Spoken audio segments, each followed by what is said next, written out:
ఇకపోతే చిల్లర సోషల్ మీడియాలో కూసున్న మంత్రులు లేవలేదంటాడు ముఖ్యమంత్రి గారు వస్తే. అరే ముఖ్యమంత్రి ఆయన నిజాం నవాబ్ కాదు, వచ్చి రాగానే కాళ్ళకు దండాలు పెట్టడానికి అందరు లేచి మంత్రులు ఎమ్మెల్యేలు.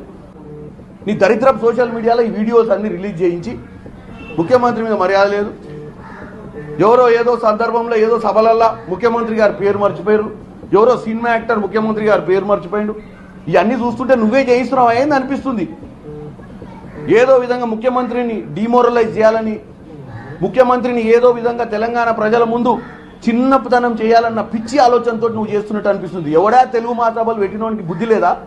యాంకర్ అనేటోడికి చదువు రాదా? యాంకరింగ్ చేసే వాళ్ళకు తెలుగు రాష్ట్రాలలో ముఖ్యమంత్రి తెలియనోడు యాంకర్ కూడా అవుతాడా?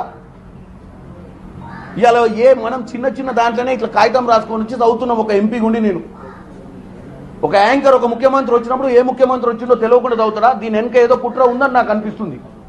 కేవలం రేవంత్ రెడ్డి గారిని చిన్న చూపు చూపించాలని.